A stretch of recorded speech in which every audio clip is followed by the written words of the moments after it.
December 24, 1914. For months, the war had torn through Europe without mercy. British and German soldiers faced each other across frozen mud and barbed wire. Between them lay shattered earth, broken trees, and silence waiting to explode. Every night sounded the same: distant artillery, nervous breathing, boots shifting in cold trenches. But this night was different. The air felt heavier. The battlefield unusually still. Then, from the darkness of the German trench, a sound rose. Soft. Careful. A Christmas carol. At first, the British soldiers thought it was a trick. No one moved.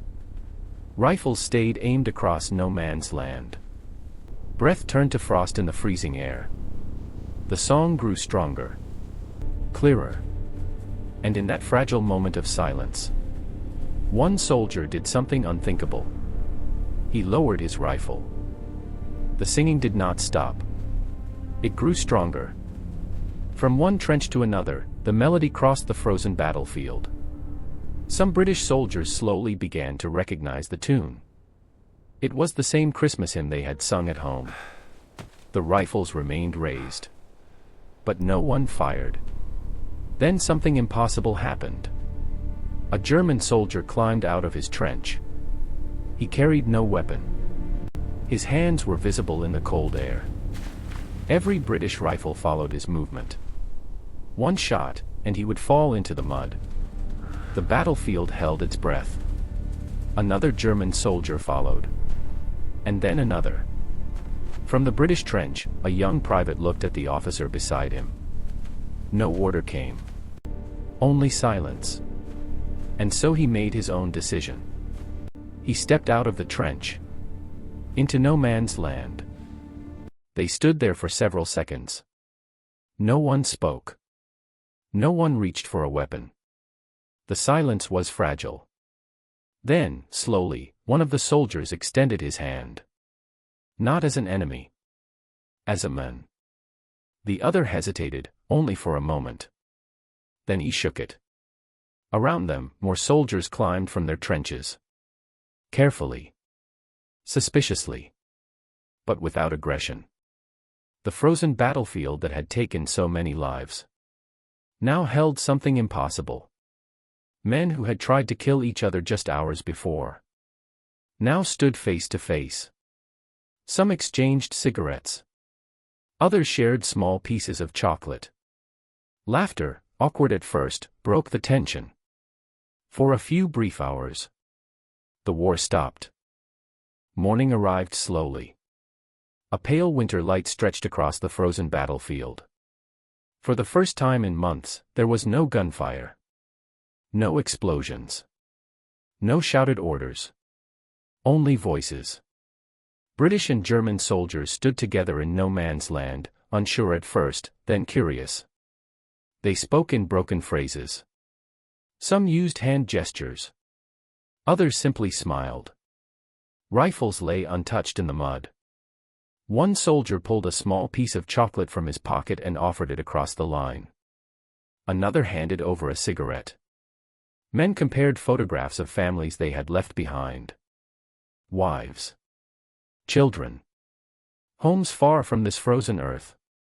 For a few brief hours, the uniforms did not matter. The flags did not matter. The war did not matter.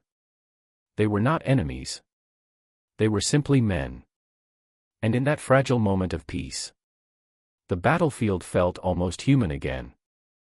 As the morning continued, the mood began to change. The laughter softened. The smiles faded. There was something both sides had avoided looking at. The fallen. Bodies still lay between the trenches, frozen in the mud where they had fallen weeks before. Men who had once fired at each other now walked side by side toward them. Carefully. Silently. No commands were given. No officers shouted. They lifted the dead with steady hands. Some removed their helmets. Others bowed their heads. The frozen earth was hard, but they dug anyway. British and German soldiers worked together, breaking the soil that had separated them. Wooden crosses were placed into the ground. Names were spoken quietly. For a moment, the battlefield felt sacred. Not because the war had ended, but because humanity had returned. After the burials, the tension eased again. Someone found a ball. No one remembers exactly who started it. A laugh. A shout. A kick across the frozen mud. At first, it was clumsy. Boots slipping on ice. Heavy coats slowing their steps. But soon, the battlefield echoed with something no one expected. Cheering. British and German soldiers chasing the same ball across no man's land. There were no sides. No trenches. No orders. Just men running in the snow, forgetting, if only for a moment, where they were. The game did not last long. But for those few minutes, the war disappeared completely. And the frozen earth felt alive again.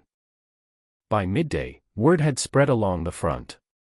What had begun as a fragile moment of peace was now known to the officers. Messages traveled faster than snow. From trench to trench. From field commanders to headquarters. And the response was clear. This must not happen again. The war had rules. And fraternizing with the enemy was not one of them. An officer unfolded a telegram with stiff, cold hands. His face hardened as he read. Around him, soldiers sensed the change. The laughter was gone. The ball lay still in the mud. Orders were passed quietly but firmly. Return to positions. Prepare for engagement. The fragile peace that had felt so real only hours before was already slipping away. By afternoon, the trenches were full again. The space between them felt wider than before. Not because the distance had changed, but because something inside the men had. Orders were clear. Hold your position. Be ready. Across the frozen mud, they could still see the same faces. The same men they had laughed with just hours earlier. Rifles were raised once more. But this time, the weight felt different. The silence returned. Heavy. Uncomfortable. Then, a single shot broke the air. It did not matter who fired first. The sound shattered everything. Men dropped into cover. Smoke rose again over no man's land.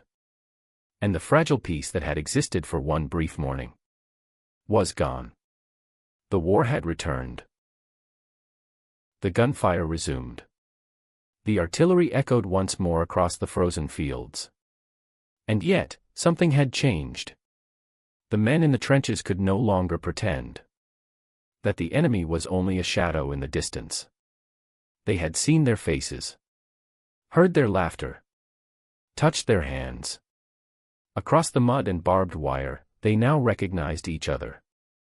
When they aimed their rifles, they knew there was a man on the other side. Not a symbol. Not a flag. A man with a family. With fears. With hopes. The war continued. Orders were followed. Shots were fired. But somewhere beneath the noise, a memory remained. A quiet reminder that even in the darkest winter, humanity had once stepped into the open. The Christmas Truce did not end the war. It did not change history. The fighting continued for years. Millions more would fall. But for one night, and one fragile morning, something extraordinary happened. Men who were ordered to hate chose, instead, to remember who they were. Not soldiers. Not enemies. But human. The truce was never officially approved. In fact, commanders on both sides made sure it would not happen again.